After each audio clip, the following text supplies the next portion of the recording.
Hidrogen 218, especial a Marroc.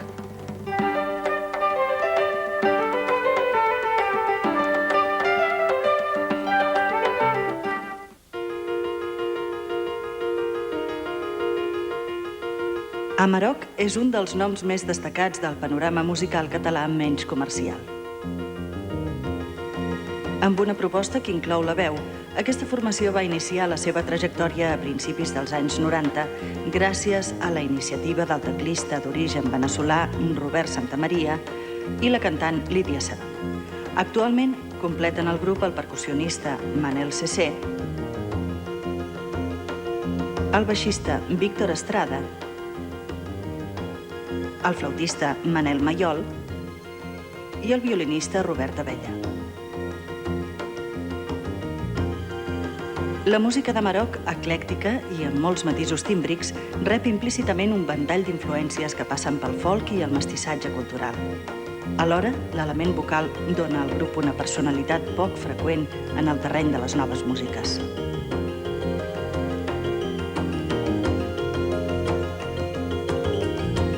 La discografia de Marroc inclou els títols següents: Els nostres petits amics, Canciones de los mundos perdidos i Gibra Ara. A Marroc ens acosta a una sonoritat imaginativa per mitjà d'unes lletres que ens reconcilien amb la mare terra i els nostres avantpassats. Amarok des del començament va ser un grup que volia fer música, diguem, en estructures més o menys complexes, peces llargues, una miqueta seguint la tradició del rock sinfònic dels 70, però aplicant un concepte més modern, més dels anys 90.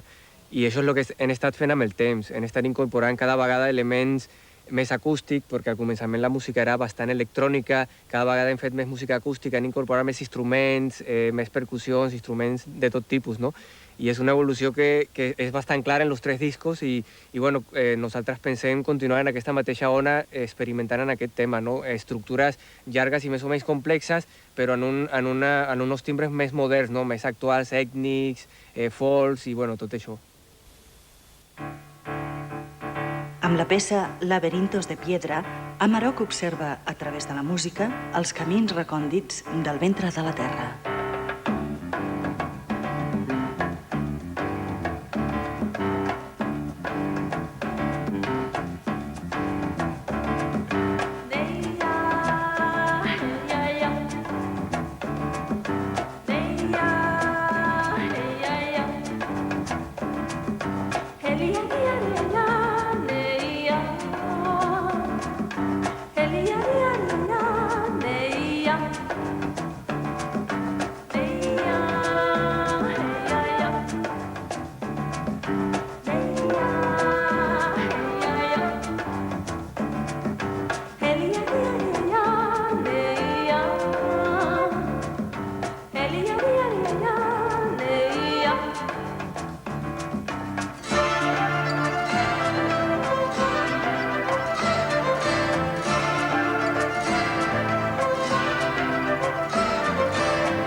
La implicació del grup en la natura moltes vegades, o en alguns membres, és bastant concreta perquè tenen la sort de viure en zones molt properes a la muntanya, no?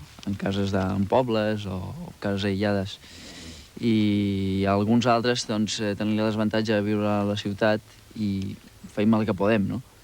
Però de totes formes sempre ens ha agradat molt anar d'excursió, sortir a fer altres activitats de bicicleta o coses així que estiguin molt properes al nostre entorn.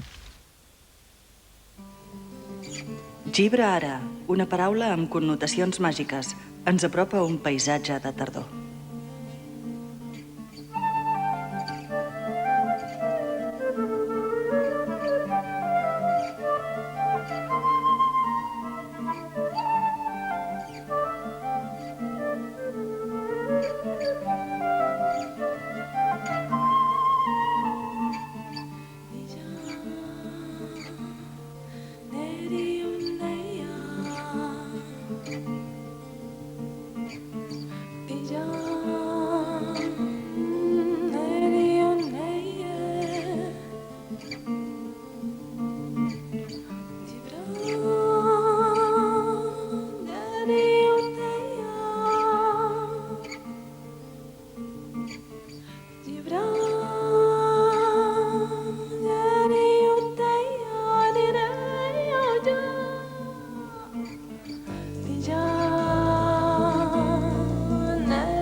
Aquesta experiència suposo que d'alguna manera la transmetem en el moment en què ens impliquem en un tipus de música que vol transmetre això al públic, no? Que vol fer arribar aquest missatge de que la natura aporta coses maques, aporta bellesa a la vida de cadascú i que val la pena preservar-la. És un missatge que està implícit, però no és un missatge que és una bandera, no? Sorgint del foc omple la gran D'entre els avantpassats ressorgeix la imatge del mestre de la caverna. Per les mans de l'hàbil mestre, figures salvatges invocant la caça de la matinada. Quan sortirà tota la tribu empalentida per la màgia? Màgia.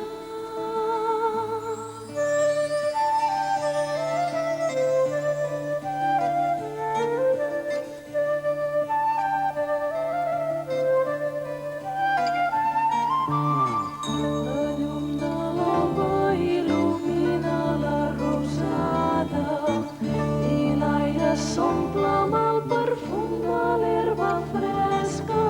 Bombes i llances comencen la marxa cap a les grans prades, on trobaran a la manada presagiada per la